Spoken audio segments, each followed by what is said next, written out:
Hello, everyone, and Om Shanti, and good golden afternoon to everyone attending this afternoon. Oh, Shanti. Om Shanti Ji. Well, thank you for joining us, this great afternoon, and welcome to our Saturday Insightful Dialogue series on Zoom. Hope you're all feeling well and ready to hear the wonders of benefitness. What does it even mean, right? Well, we can definitely assure that there isn't a dull moment in our spiritual journey, and we have all kinds of creative ways to bring benefit to the self. So it's my fortune and pleasure to introduce, our great speaker for this insightful dialogue series, who is BK Judi Rich. And Judi formally, began her spiritual journey back in 1992, and that is the same year that I have entered into my spiritual journey. So we are the same age. And she has discovered, the Brahma Kumaris Center back in Calgary, up in Canada, right? For us is up. And though, the through this spiritual practice, by studying Raja Yoga, Judi, she feels that she has not only found the answers that she was looking for, but also her value-based capacity was reawakened for, having that deep contentment, peace, and inner stability, values that we all have within ourselves, but we still keep looking for them outside of ourselves. And Judi wears, many hats at the same time. And one of them is that she's the center coordinator for the Brahma Kumaris in Calgary. And she also works as the graphic designer and also as a fitness instructor. And although, looking at it at a surface level, it may seem that the activity of fitness for health and well-being, as well as the practice of silence for reflection and discoveries, explorations, they might not appear to align or to be compatible, but she found ways, to um, uh, align them and integrate them. So in closing, I like to share that, she always knows how to integrate and how to deliver with care, with love, and with 100% commitment. I'm speaking to you from experience. All the flyers, promotional materials, postcards, banners, anything to do with that involves graphic design and creativity uh, happens through her, through I would say through her shop and her fingers. And I, for one, found it difficult approaching so many others to ask for cooperation and material, because their delivery is ordinary, and Judy's delivery is extraordinary. And it's extraordinarily, I would say, fast and correct and love filled. I always asked her for things, and her answer always was our pleasure. And I always was like wondering, who is our? You know, she always says our, we will do it, and we will send it to you. And our for Judi means we, you know, God and my pleasure, or God and I. And you know, she does it always in partnership with him, and that's the lesson that I have also learned from her, that, you know, whenever I do whatever I do, is not that is I do, is we do. We do it together in partnership. So not to take any more of this valuable and um, fun presentation, may the spotlight be fully on Judi. And Judi, welcome from the heart. Om Shanti. Good evening, Lisa. That was beautiful. So beautiful. Thank you. And there's too many. I could take up all the rest of the time speaking about Lisa's specialities. But it's really such a pleasure to be with all of you. And I extend heartfelt greetings from across the border from the north here in Canada. We're slowly getting warmer. We're slowly moving our way out of winter. So things are warming up here, but lots of warm greetings from here. And yes, this topic of Benefitness. And I actually heard this phrase somewhere. I can't even remember where it was, but when I heard it, I just thought, wow, I really like this term. In the sense that I think it captures a huge part of not just a spiritual journey, but just quality of life in general, creating a quality of life for the self. So we're used to the term fitness, and undoubtedly as we share here now, there'll probably be a lot of examples from the physical fitness world. They just creep in. But we're used to the term fitness, this idea of the wellness. It could be of the body, it could be mental fitness, emotional fitness, spiritual fitness. So the measuring the well-being. So Benefitness, along any of those different dimensions, Benefitness, this capacity to be benevolent, to bring benefit. What is my capacity to do that which is beneficial? And of course, it's always going to start with the self.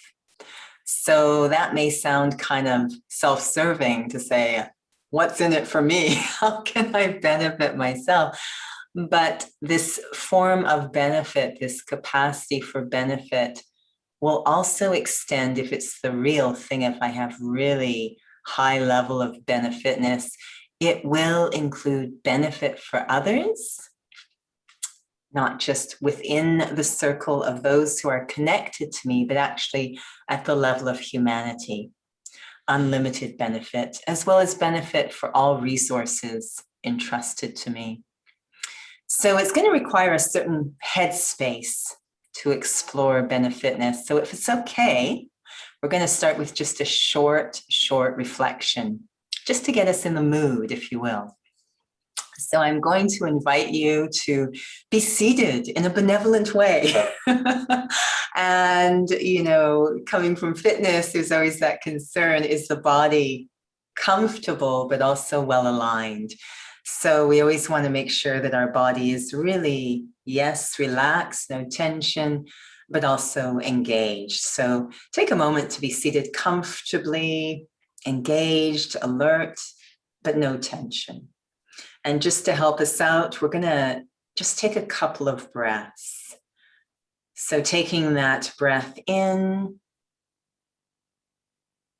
and the slow release of air from the lungs, helping to cue the body to release any tension that might be hidden in the body. Maybe another breath in, and that slow release of air from the lungs, giving the feeling of everything starting to slow down. to really settle into the space. Those classic places the body likes to hold tension. The shoulders, the jaw, the forehead, the fingers. Each of us knows where the body holds tension for the self. So as I take another breath in, I'm going to exhale, breathe into that classic place for me that I tend to hold tension in the body. Encouraging that release of the tension. And then letting the breath continue on its own naturally as it will. And just observing the breath as if from a distance. My mind following the rhythm of the breath. Almost as if my mind has become like a boat in which I, the observer, sits. And the breath are waves that carry the boat of my mind.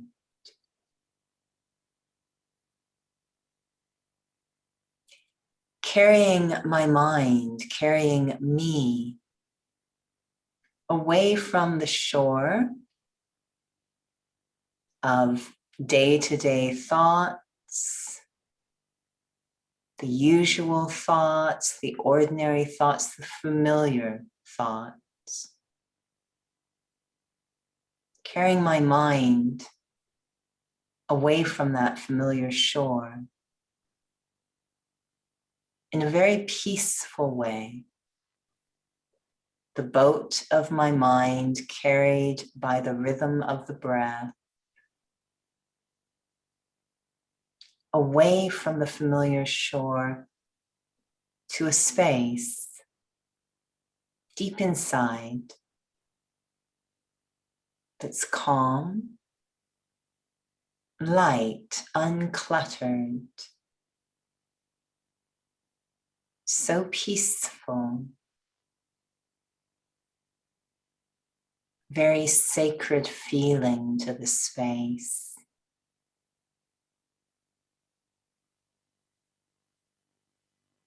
And this is where my mind, the boat of my mind, docks,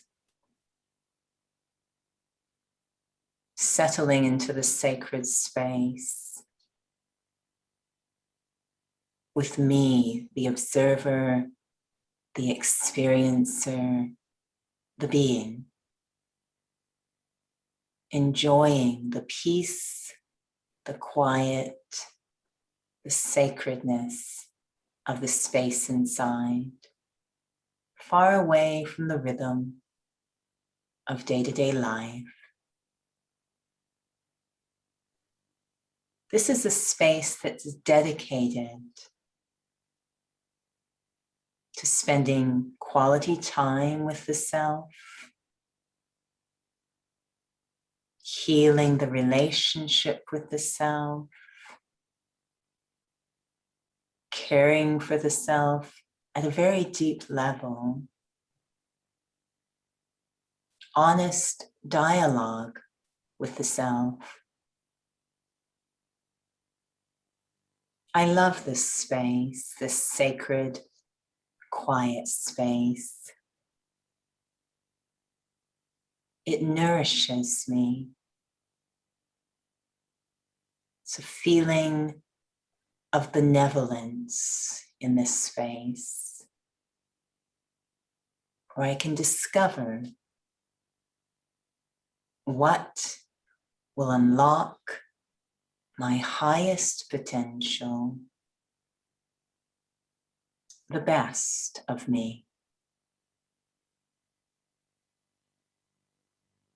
A sacred space that nurtures what is sacred in the self.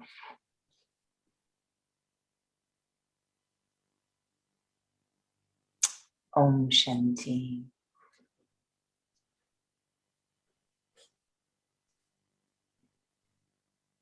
So this idea of benefitness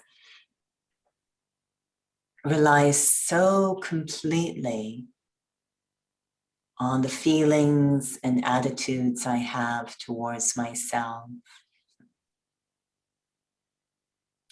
I know things at this time might be different in these very unique scenes on the world stage and in our world right now. You know, there might be a difference in terms of what's happening in Canada and the USA, but I think all of us have experienced the massive shifts that we've seen in our day-to-day life. Things that we were so familiar with, daily schedules that had become just automatic, expected, maybe taken for granted. Everything had changed. And here where I am in Canada, we're back into a bit of what we call lockdown. So a lot of things are closed right now.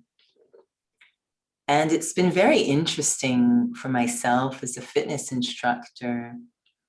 You know, this idea of Benefitness is huge when it comes to fitness of any kind.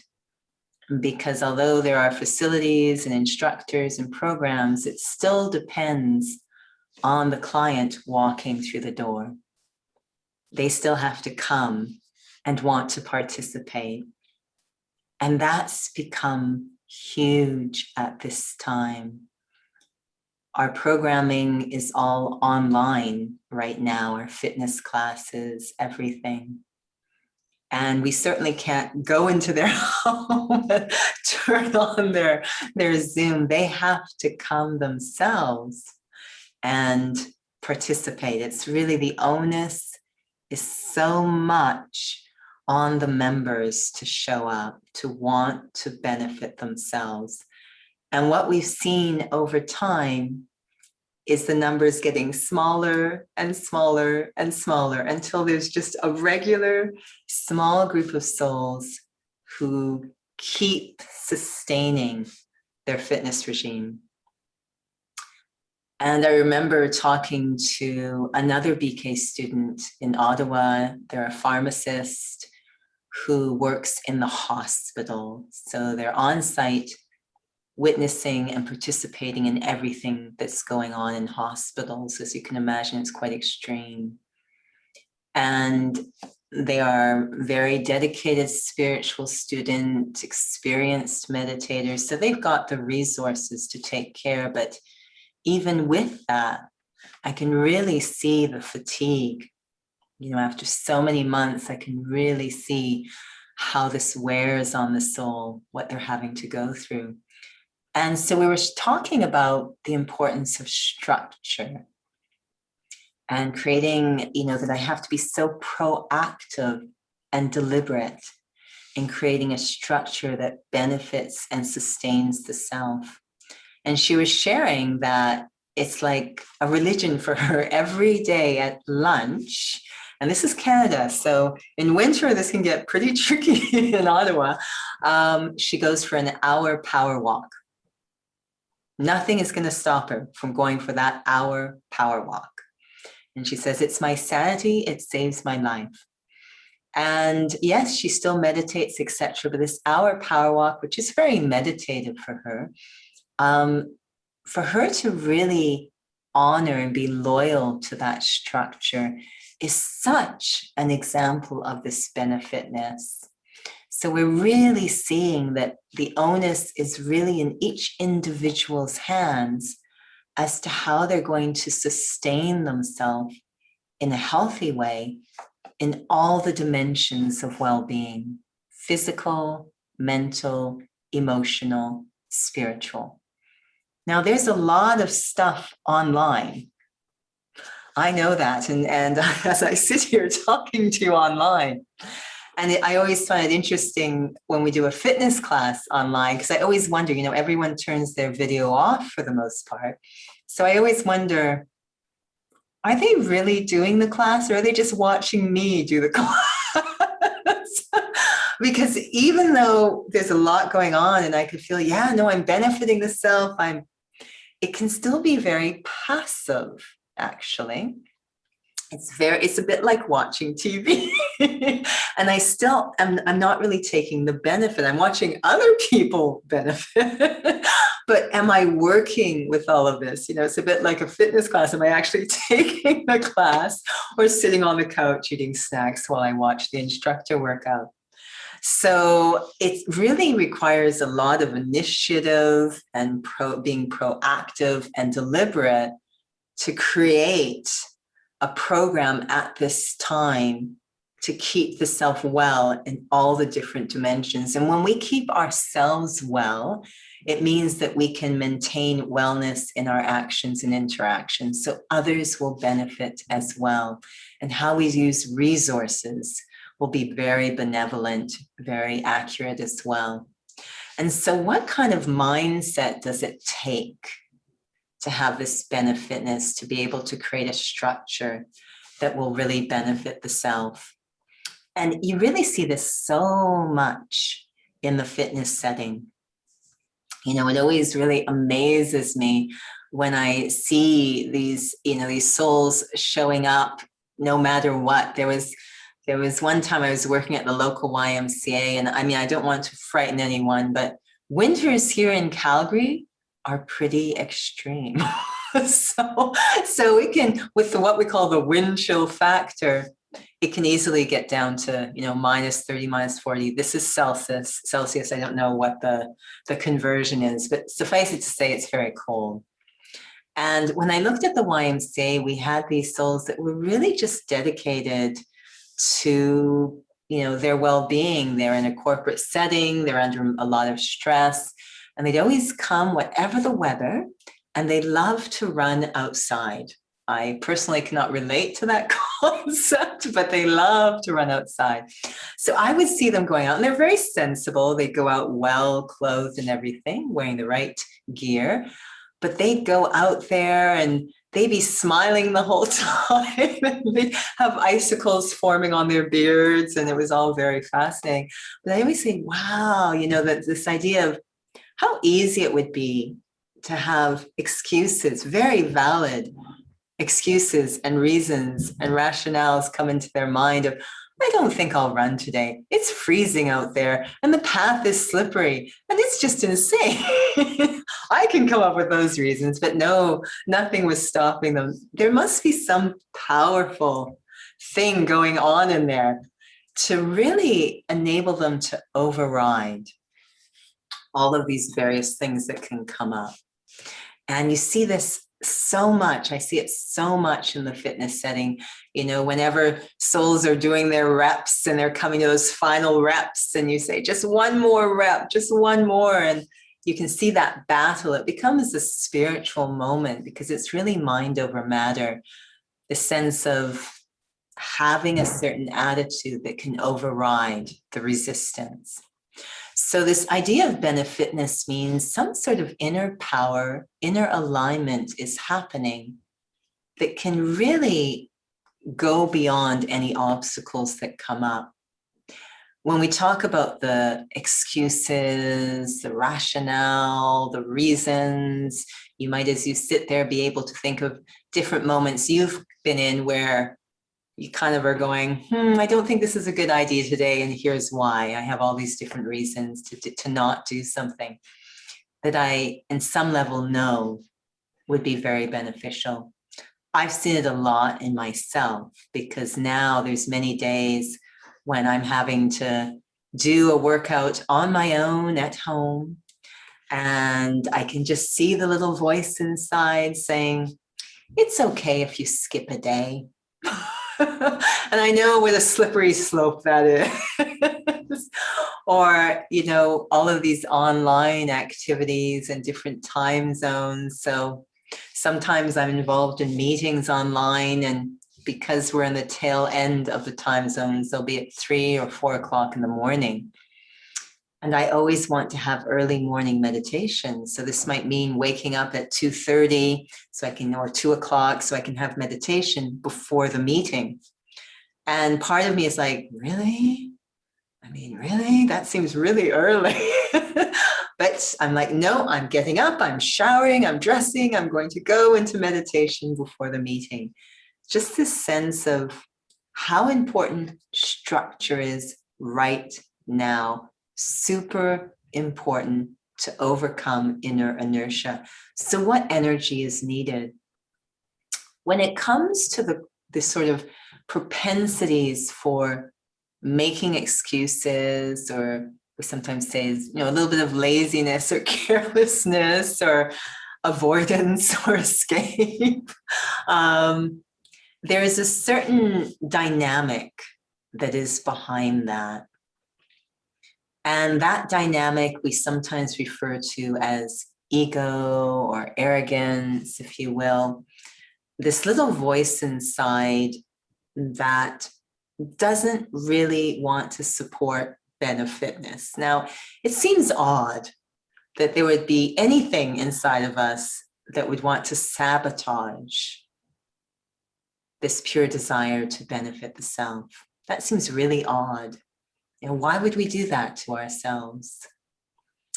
But it's incredible when we start to disconnect with the value of the self, this thing called ego emerges. And so what we've started to do when we say disconnect with the self, the value of the self, that energy or dynamic that's going to make it possible to benefit the self, is we've basically started to have love and regard for ourselves for all the wrong reasons. This is called ego. When we have love and regard for the self for all the wrong reasons. So I'm going to give you a moment to reflect on what all these wrong reasons might be. This idea of valuing the self. What are those wrong reasons? Wrong reasons in the sense that it's not the real thing. These different ways in which we might start to value ourselves, and it's not really going to be sustainable. It's not really based on something solid. What are different reasons that we might feel good about ourselves that actually aren't the real thing? Any ideas? I don't know if you have chat capacity, but if you do, feel free to type that in the chat box. What are some of the odd reasons, those wrong reasons that we might have regard for the self? I am the body, that's the overarching reason, absolutely. The overarching reason to value myself based on this, absolutely. Any other reasons that are included perhaps in that?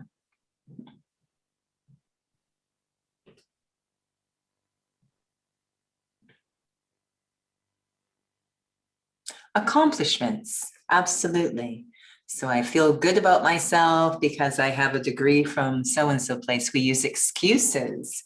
So we might be sort of hiding from ourselves. Expectation, too much from yourself. Do you comparing with others, comparing and competing? Absolutely.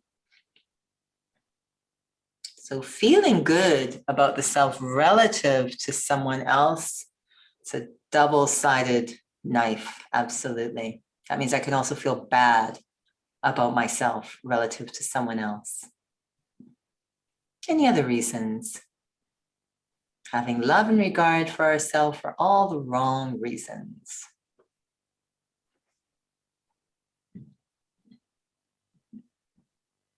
Our role becomes our identity.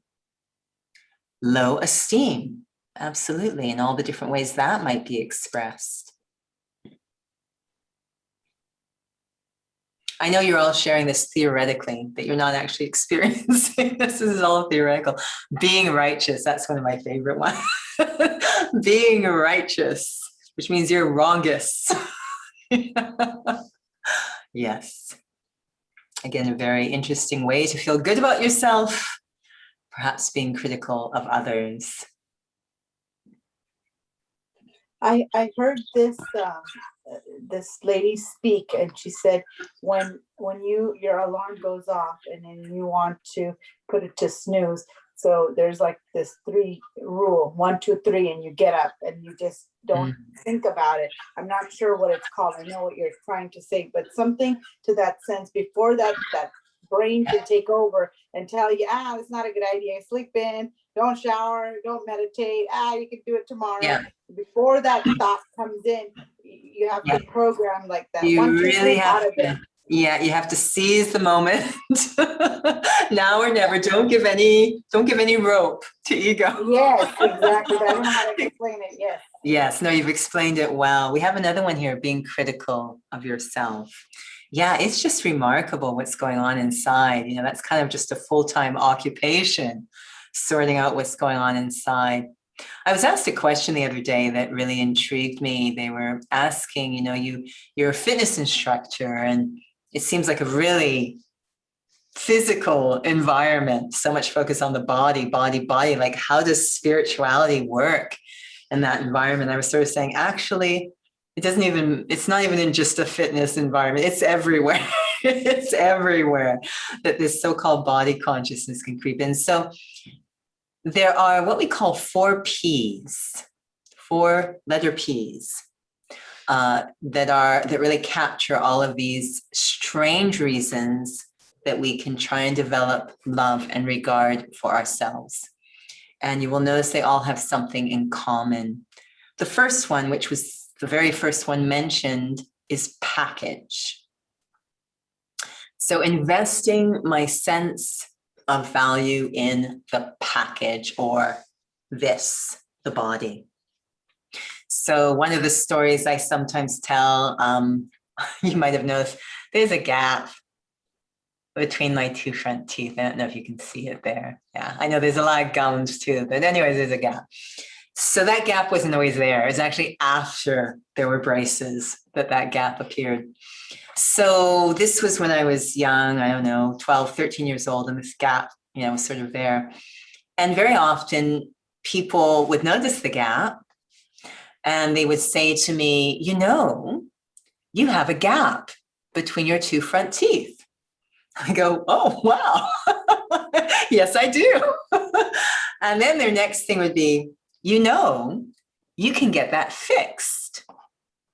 And I'll just reassure you, other than occasionally spitting at people, there really is no functional problem. I can eat and speak and everything with the gap. So there's no real reason other than perhaps aesthetics to fix it. So the implication might be in saying that I should be, that it looks unsightly, it makes things less valuable, if you will, having this gap. So always I get, you know, you can get that gap fixed. I have a dentist, and the conversation always went this way. I was like, it's okay. I kind of got used to it. And then one day someone came up to me and said, you have a gap between your 2 front teeth. I go, oh, thank you. I never knew. And then they say, you know, where I come from, that gap is a beauty mark. And at that moment, I realized, wow, it's completely arbitrary. Some places it's more valuable. Some places it's less valuable. That goes for everything in the package. If you know, in terms of age, gender, color, culture, language, it's all, we invest so much in the package, so much in the package, you know, and what's going on with the package. And so this is a huge one. And yes, it's true.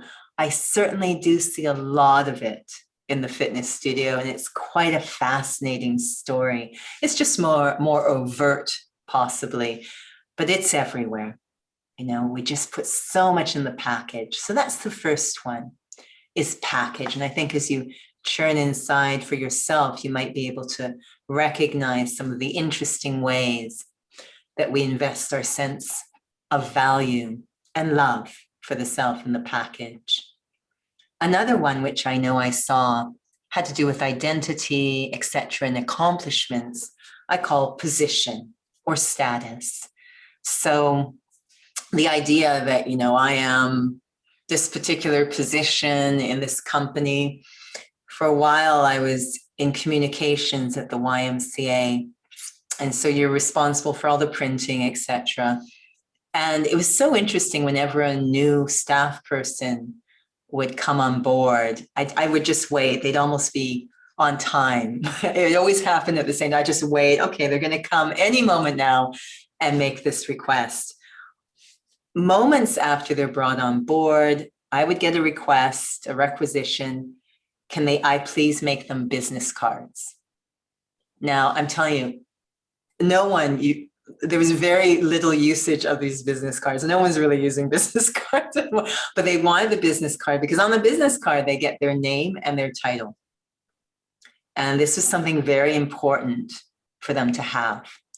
Again, I see it in a fitness. It's amazing how quickly we invest in position. So there's a phenomena that happens in the fitness class. So you're going to have to use your imagination. I want you to imagine a fitness studio, and you can see it however you choose. It really doesn't matter. Imagine an empty fitness studio, and it's 10 minutes before the fitness class is going to start. No one is in the fitness studio at this point. Everyone's outside, maybe getting ready or whatever, doing some weights, whatever the case. So it's an empty fitness studio, almost empty. Because when you look in, what you're going to see on the ground are water bottles.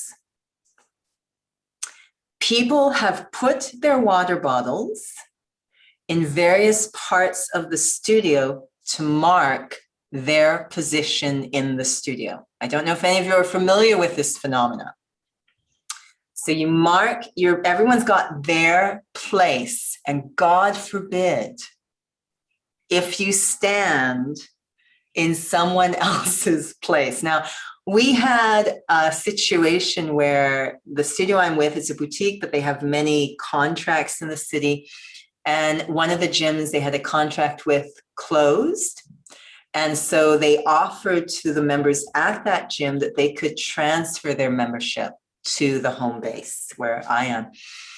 And I was sort of like, oh no, I know what's going to happen. So these poor souls came from the other gym and they walked in and they just thought, I can stand anywhere. So they stood wherever, and sometimes they were standing in someone else's spot, right? One of these positions. So you've got all these water bottles, and they love to be, many of them, close to the instructor. It's actually an experience of status. It's a really interesting phenomena psychologically. Like even in a very, very simple example, we create position. It's often relative to something or someone. So I know this person, so that makes me more valuable. Or I have this role, so that makes me more valuable. So position is another P where we invest our sense of self-value very, very quickly, very easily. Another one is possessions, things we have. So, we can go to a particular, I remember there was one instance, and I share this story completely understanding because we all do this so easily, but I had parked my car and there was another car. When I came out, there was another car that had parked very, very close. They just tried to squeeze into the spot beside. And as I came out to get something from the car, there was this other car here, and there were a couple of people sort of chatting kind of close by. And so I was trying to open my car door to get something out, and it was really challenging because the other car was so close. So the car door just gently tapped against the other car, which was not my intention, but it was really hard to avoid to get. And the two people talking, they suddenly stopped. And they said, if you ever do that to my car again, if you ever smash your door against my car again, you will have to pay. And I was like, oh my goodness. And the fact that we will very easily, I completely understood because we're so attached to our stuff. but that we will have these kinds of feelings and interactions, that a car is more valuable than a person, or a project is more valuable than a person, or a device is more valuable than a person. I will often see people walking together, and I assume they're together. It's hard to tell because they're both on their devices, completely ignoring the other person. So we really get deeply engrossed in our possessions, my car, my house, my clothes, my stuff. Another place we like to invest our sense of value. Do I have the latest device, etc.? And the last one, of course, is people, relationships.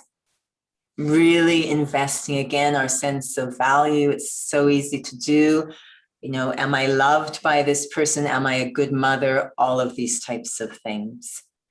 Now, what you've probably figured out as we go through these 4 Ps, valuing yourself on the basis of these, that they are all A, external, and B, temporary. So they're constantly coming and going.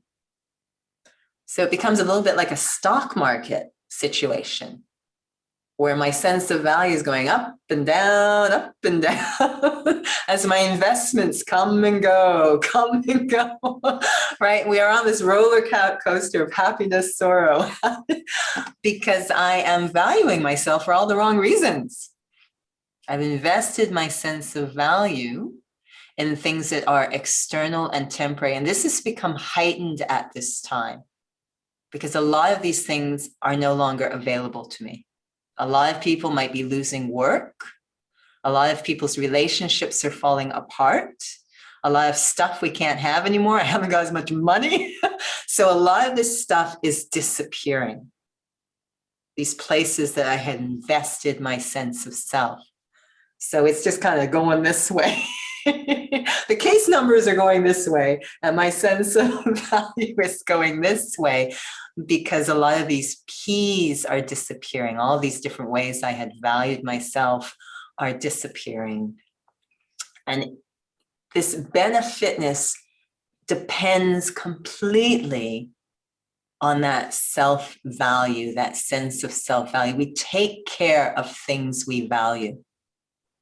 We take care of things we value. I remember once I was cycling in Stanley Park, Vancouver, West Coast, beautiful, cycling away. I love to cycle in the morning. And, you know, I was going along the path, and I was trying a different route. And at this moment, I saw too late that the path actually turned into some stairs, and I saw this way too late. So I was trying to brake before the bike went down the stairs, and the bike skidded and started to go on the side. And my only thought was, save the bike, save the bike, save the bike. I destroyed the body, but save the bike. You know, we just get so invested in these things. So we take care of things that we value. So we really hang on to these 4 Ps, choices. And what if they're taken away, as they have been?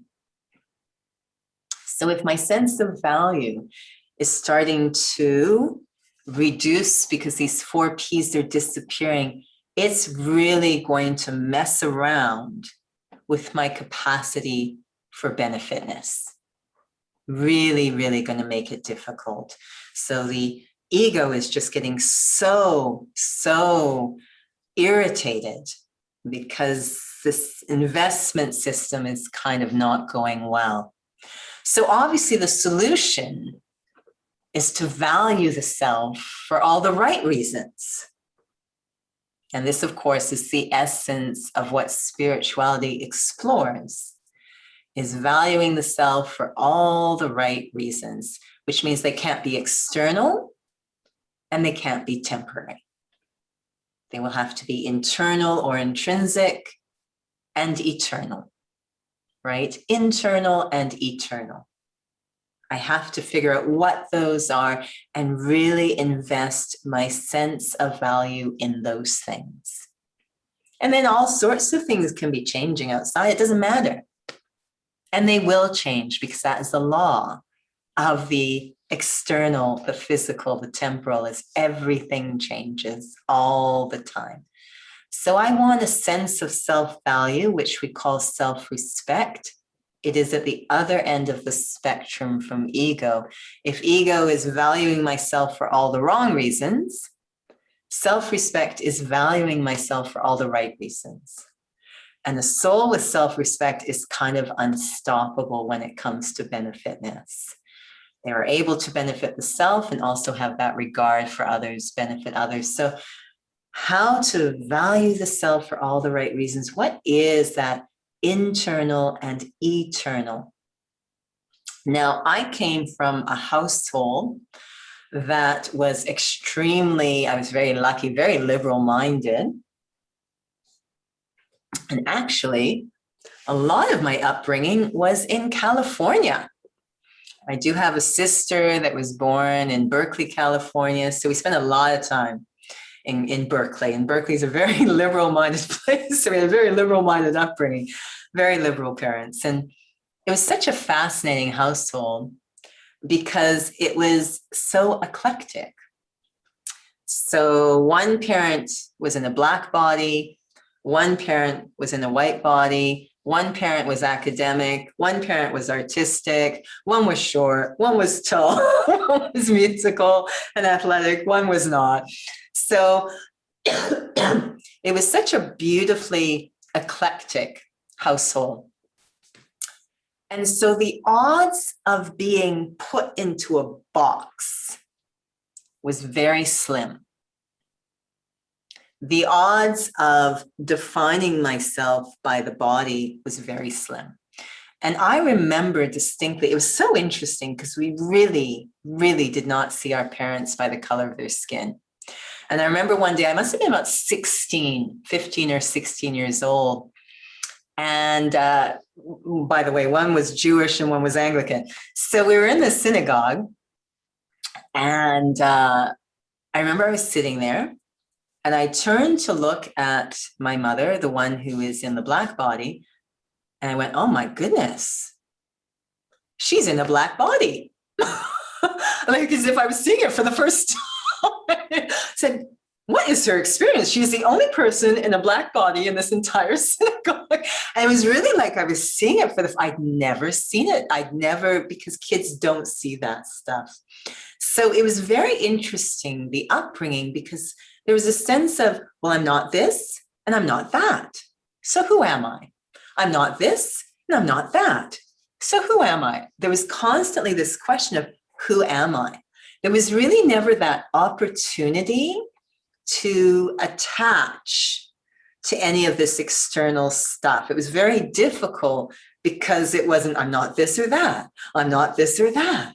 It was quite fascinating. So I think I was always seeking some third option of trying to get a sense of who I am and what that self-respect, it really was the story of my entire life, always seeking, who am I? If I'm not this or that, who am I? To really ground that value. And I knew people were always trying to put us into boxes, and that's fine. You know, that's just the way we sort of all tend to think. But internally, it was like I was waiting for something, waiting to hear a third option. I'm not Black or white. I'm not this or that. And we try and come up with third options. We try to be very politically correct about it all, but it still wasn't sitting in my heart. And then I remember coming into a Raj Yoga center, the very first day, and hearing the words, you are a soul. And it exploded in my head.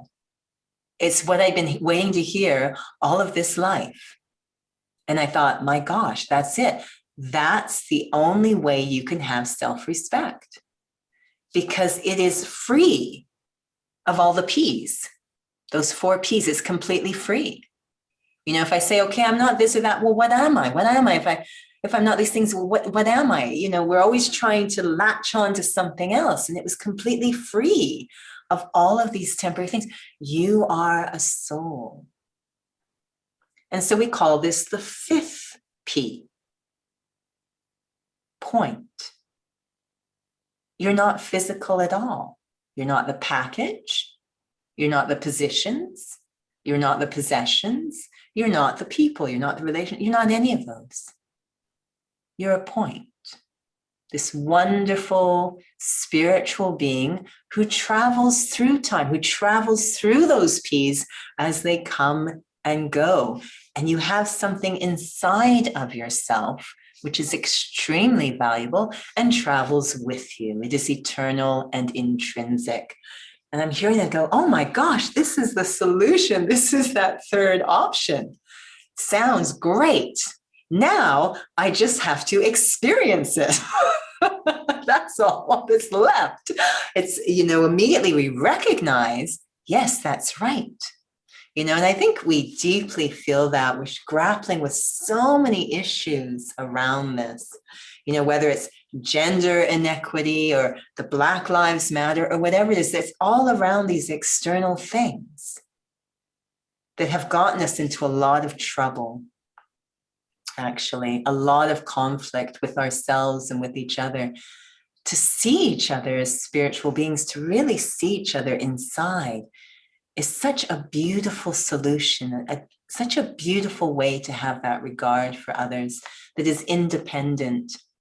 I remember growing up and there'd be so many different confusion around all of these things. And again, it was extremely eclectic. So on one side, I'd be in ballet school and you're supposed to be lithe and flexible and all of this kind of stuff. And I'm not really making points on that. I look like a bull in a china shop, and on the other side, I'd be doing track and field. And it's like, you're not really strong enough. So I really wasn't making points on any of these. I can put it into the chat box. I'm sorry. I'm just quickly writing these down for you here.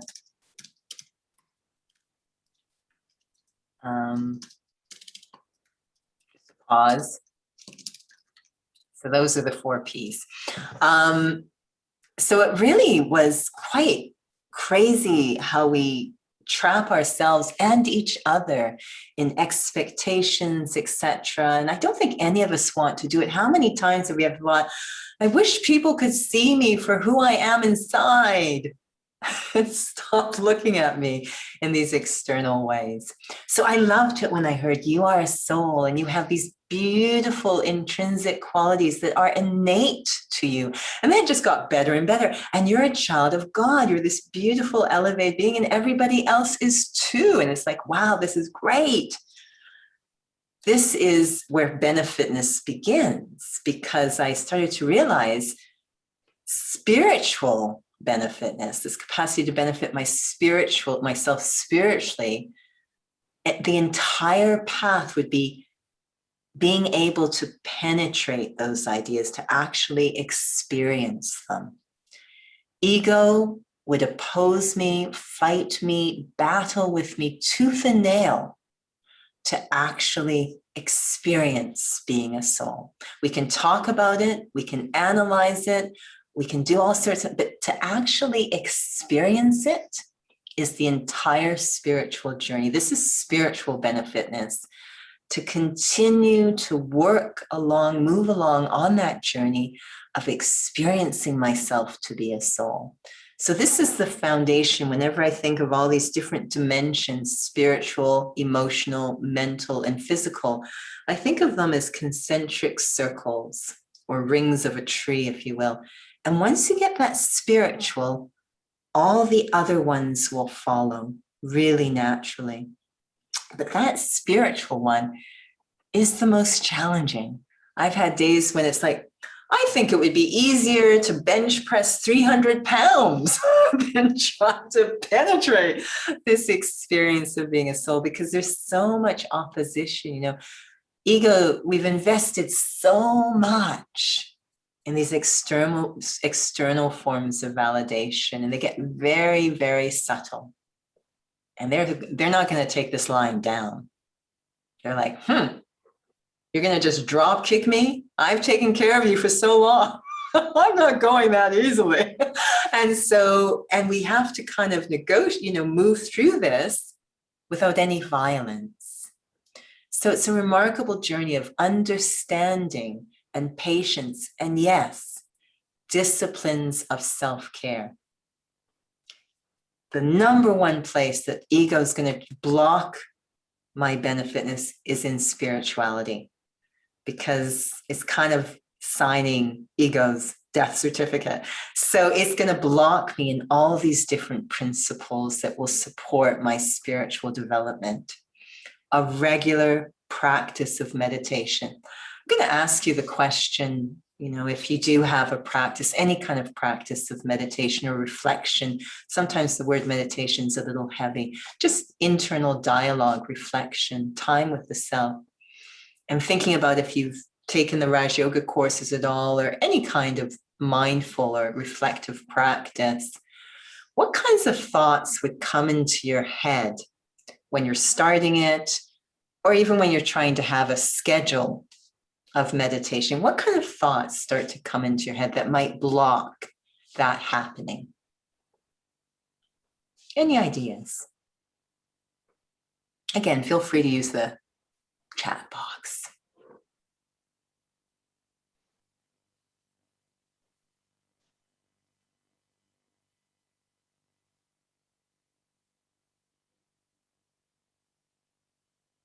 What might stop us from spending that quiet time with the self on a daily, regular schedule? There are a lot of factors. Yeah. I mean, one of them is external, your family members itself. They will object. Why this time? I see the top one right there. I don't have time. You can do it later. Yep. The time thing's huge. Or things like that in your own mind. I can do it later. I'll get up later. Yeah. I need a little bit more sleep. Yeah. Oh, I need to do this work first. Yeah. So there are a lot of factors. Yeah, absolutely. And we have to overcome all of them. Yeah. Sorry, I thought I heard someone else share. Gee, no, if I live in somebody else's home, and can you hear me, please? Yes, I can. Yes. Yeah. So I have she doesn't take a rent, but I pay for the utility. But the fact remains, when she says, "Oh, tomorrow I'm in the process of cooking." And this is a time I really, I can't find words to say what the Brahma Kumaris, after joining them, what it has done to me. So this is a moment I want to give God, I want to be with my family, but I'm tied up. Even in the mornings, Murli, it's a battle. Sometimes Gita Benji comes up and says, why don't you open your window? I can't open my window because either I'm in the toilet rushing to do some work, I had to brush my teeth, do this. But I wake up at 5:30 and that's the only time that I can, like 5 or 5:30. So it's a battle, but still, my thought, Baba and me, God and me, and I'm going to listen to whatever is going to happen. And whatever you say, I try to benefit. You or anybody who comes on the Saturday program, I will fight. I will fight my way to be with the family and these lessons today because it has helped me. Otherwise, I would be gone, like I wouldn't have been this normal. Thank you, G. Thank you so much for sharing. Yeah, so I think you've outlined the types of energies that can help you to overcome these excuses. But I was just looking at the chat. I love this one. This is not helping me. It's a waste of time. I don't know if you're referring to the session or the excuse that comes. But this is so top of the list. I mean, you've all really hit the nail on the head. Time is top of the list. Time is top of the list that we come up with. Now, we have a lot of time to do a lot of other interesting things. We can spend a lot of time on social media for hours on end. Not have a problem with that. So we really have to look at what's going on, really honestly. So the time, I loved what people say, the action, the shoulds, I have to do this, do. We've become human doings. So a lot of doing that will come into the mind. And sometimes it's even doubt. I don't know what I'm doing. I don't even know what I'm doing. And yeah, this idea of a waste of time doesn't seem to produce any visible results. So we're so outcome focused. So amazing stuff going on in our head. even though we know deep down this is an inside job, it's going to require me going in there. We really, it's just remarkable the types of stuff that comes up that doesn't even make sense sometimes, but we kind of get convinced. And so to be aware that this is going to happen, that can be super helpful. It's a bit like when I have an injury and I go to the physiotherapist and he says, all right, in the healing process, this is what you can expect to happen. I mean, I have a wonderful physiotherapist and he can get it down to, in 10 days, this thought is going to enter your head. In 10 days, you're going to have the thought, I am healed. I am good. I can go and jump around again. I said, don't listen to that thought because it's wrong. You are not healed. You should not jump around. And in 15 days, this thought's going to happen. Ignore it. It's lying. So it's so helpful when he does that for me. And he's right. After 10 days, the thought comes, oh, I am so much better. I think I'll go and jump around. Oh, wait. He said that that thought would come. And this is what I should do instead. So I need to know these types of thoughts are going to come. And I need to have a powerful response, really powerful response. And that's something that each of us needs to really kind of develop. Someone can't give that to me. I have to have that inner drive, that inner drive. So I know that when I came to the study, I realized, wow, without self-respect, a soul has nothing.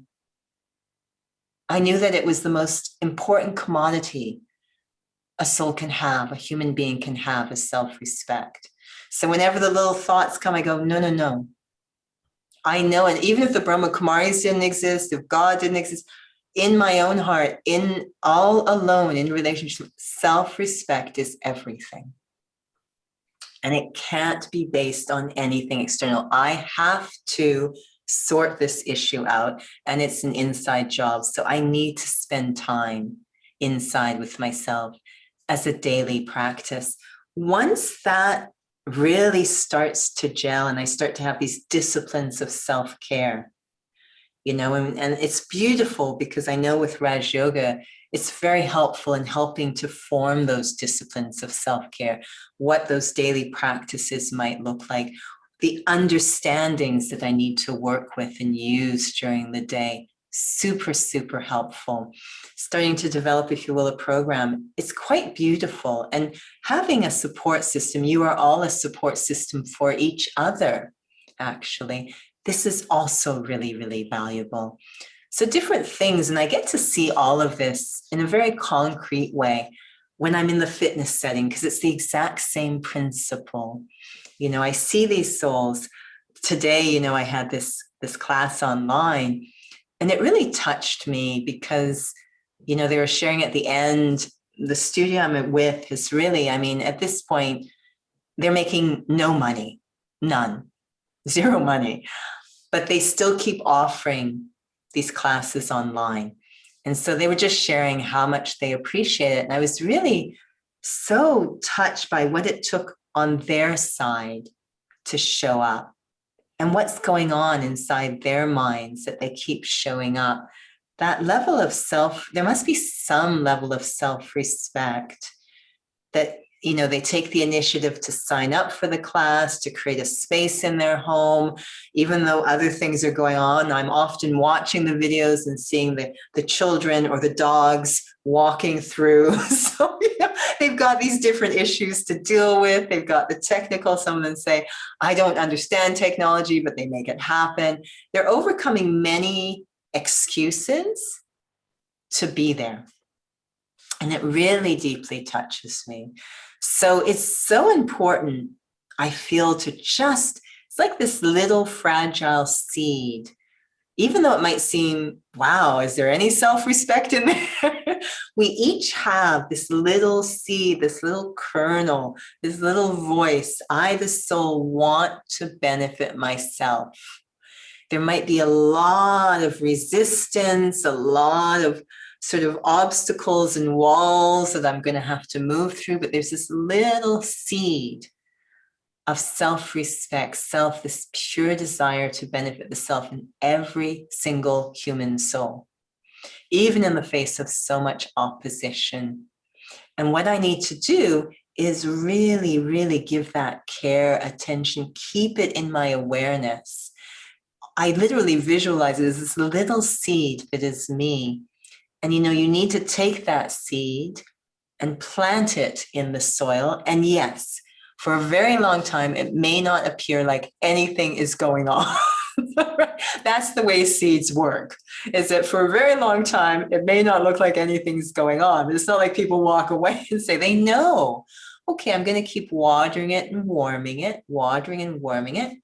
And I have often been compared to an avocado seed, an avocado plant. Avocado seeds, they look like nothing is going on for a very long time.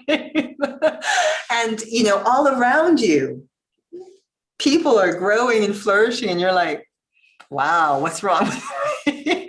So again, can't be comparing with other people.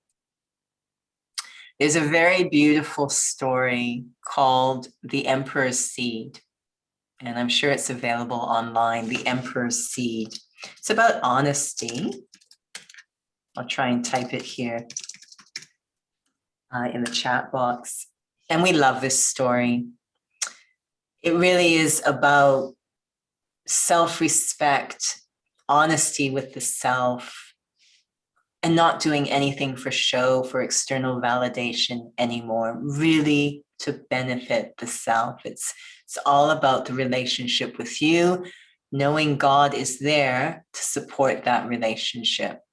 And in this story, very briefly, there's a king who knows that he needs to find an heir. He does not have children of his own, so he goes out into the kingdom. He loves to garden, so he decides to choose an heir based on a gardening task. So anyone who wants to apply to be the heir to the kingdom, they can come to the castle and he will brief them on the task they will have to perform. They are each given a seed. And they need to take care of that seed for a year and then come back with the results. And after a year, he will choose his heir based on the results that they come back with.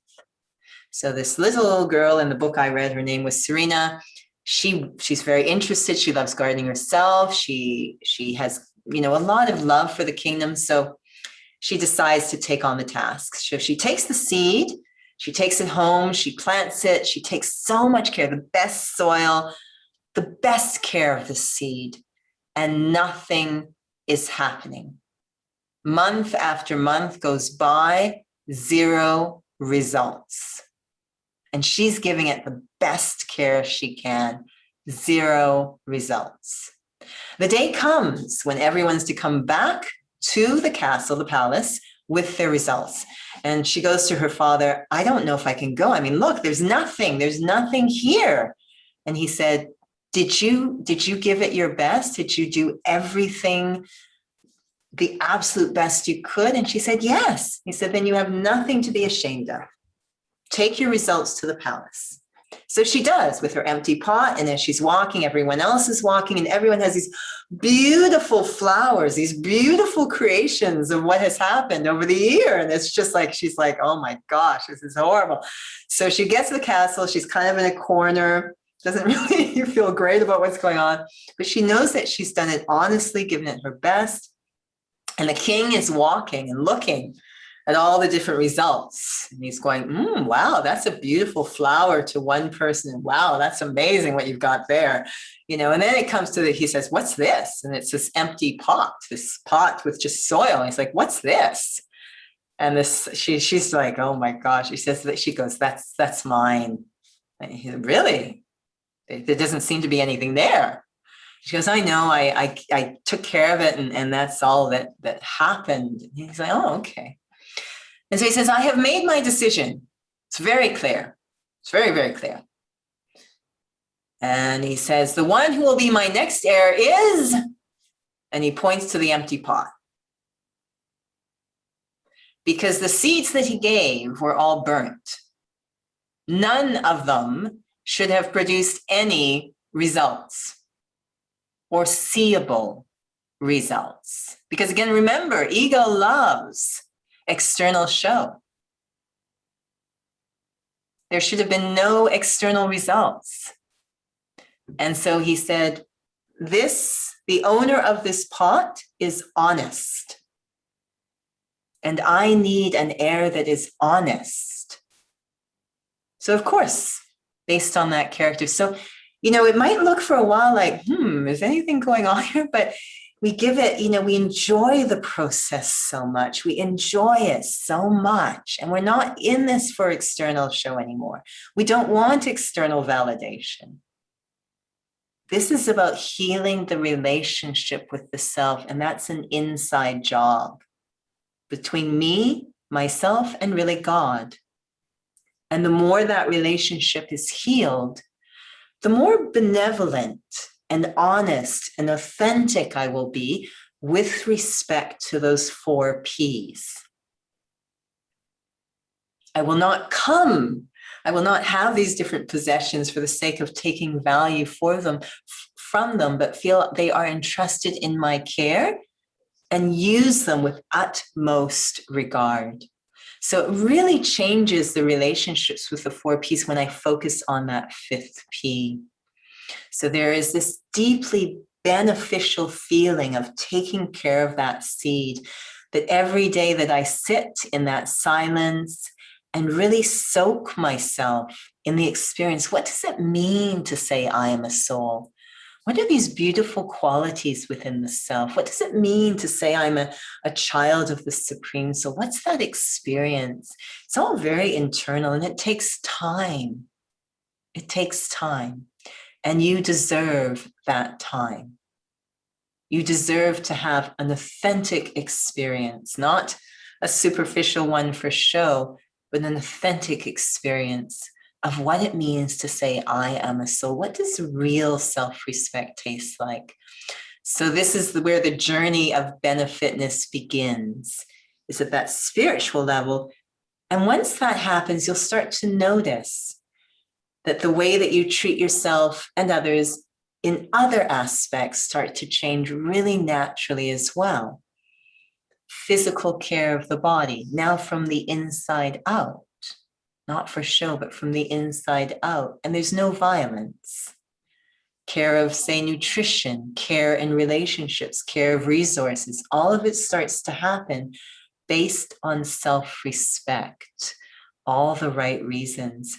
So this is a sort of overview of Benefitness, but really focusing on what the seed of Benefitness is healing the relationship with the self, that self-respect. So I'm going to stop there because I'd love to have a little bit of time for reflection. I don't know if anyone wants to put in chat anything that they want to share on this, but otherwise we'll go into a short reflection. I know that you're going to go into a meditation right after and maybe spending time with this, but if anyone briefly wants to share anything in chat, please feel free to do so. Just quick question for you. You said there was a 5th P. I'm sorry, did I miss that? Yes, the 5th P. Point. Okay, got it. I am a soul. That Thank one you. is the eternal. No problem. Thanks for asking. That is the one we want to focus on, that 5th P. The other option, I am a soul. So it's not connected, not based in any of the other 4 Ps. So let's just have a quick reflection. There's the other P of patience, patience, patience. So you are not a failure. If you're like, oh, I didn't feel anything. In fact, I fell asleep. I say, you know what? I'll just do it again. Not a failure. I'm going to do it again. I know I'm a little rusty at this 5th P, so that's okay. So sitting comfortably again and being very aware of looking out through the window of the eyes at the physical world that surrounds me. So becoming very consciously aware of my physical surroundings. And we're quite used to that. That comes naturally to us. And starting to narrow what I am looking at in the outer world, bringing it to observing the physical body, this physical body in which I sit, aware of its outline, aware of its weight in the chair, the sensations, all of it. Very aware of this physical body. I am observing this physical body. I can even hold my hand up and observe the fingers of the hand, this physical body.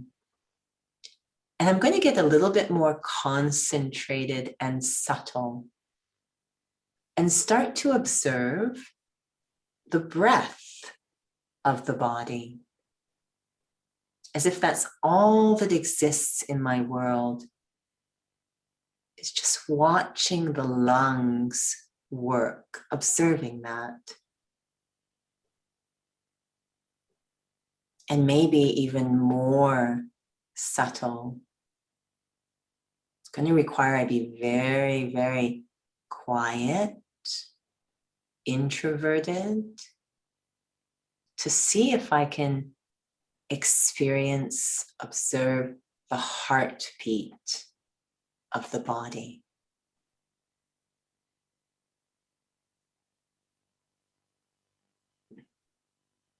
And that's when I begin to realize the wonder of this body. All the time I've been sitting here, not paying any attention to it, the lungs have been breathing, the heart beating, muscles flexing, synapses firing, blood pumping, hundreds of different things going on in this body, and I don't have a clue about any of them. I can observe some of them. This body is a wonder. I'm not even aware of most of what is going on in this body, which makes it such a wonder to me, but also makes me aware I can't really be this body. I don't even know how it works. All of this going on without any conscious input from me. This wonderful, living vehicle of expression. And I can observe it all. The body does not observe me, but I can observe the body. And if I was to look in an anatomy book with all the labels for the different parts of the body, there would be hundreds upon thousands of labels. But none of those labels to different parts of the body would say love or peace or compassion or understanding or acceptance or patience, all the different things that make quality of life. This body is an absolute wonder. But an even greater wonder is me, the living being in this body. I am the keeper of all those qualities that determine how I move this body. I need this body to express through, but I don't need it to exist. The body needs me. As long as I'm in it, it will be a living costume of expression. But if I was not in it, it would fall down and cease to function. My journey begins by becoming aware of this relationship between me and this body. I, the being, in which all those beautiful values exist. And the body, this vehicle of movement, expression, action. The value of the self going inside, that place behind the forehead from where it feels thoughts originate, where I, the thinker, the observer, the living being, I, the soul, am seated, looking out through the eyes, listening through the ears. It's like coming into the eye of a storm.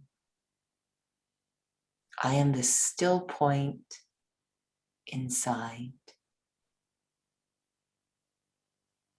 The physical moving around me, the body wrapped around me, and I am hidden inside.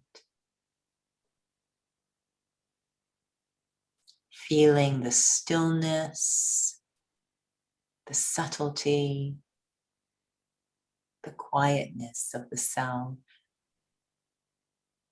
I, the observer, this tiny spark of life, able to think, feel, remember, understand, reason, express.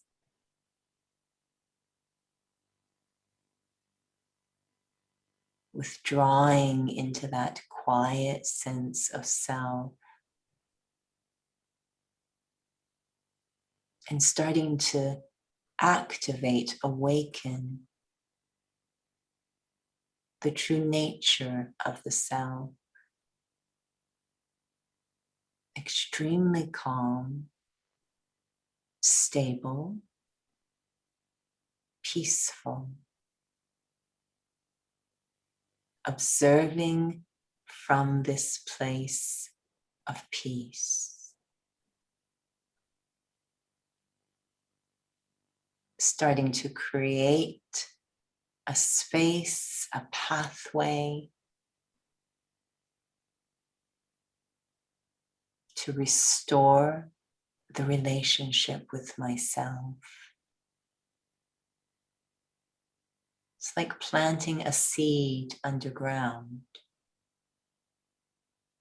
It will require that I come inside into a subtle, silent space inside to water this sense of self.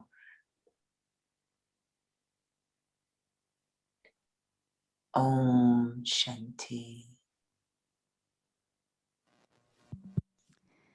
Om Shanti, Sister Judi.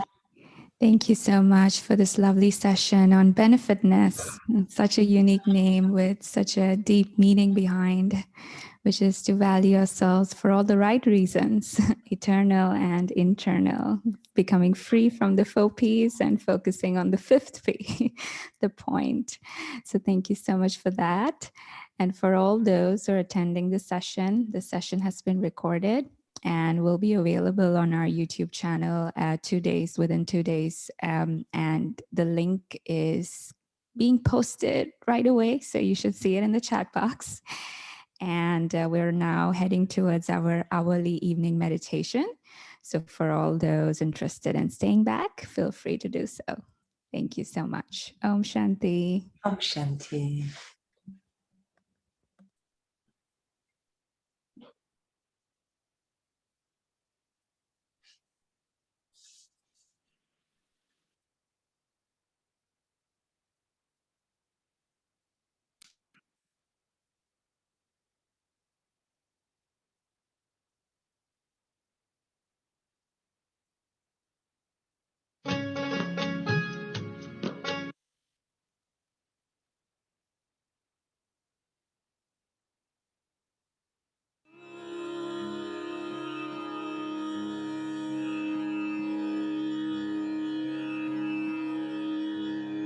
下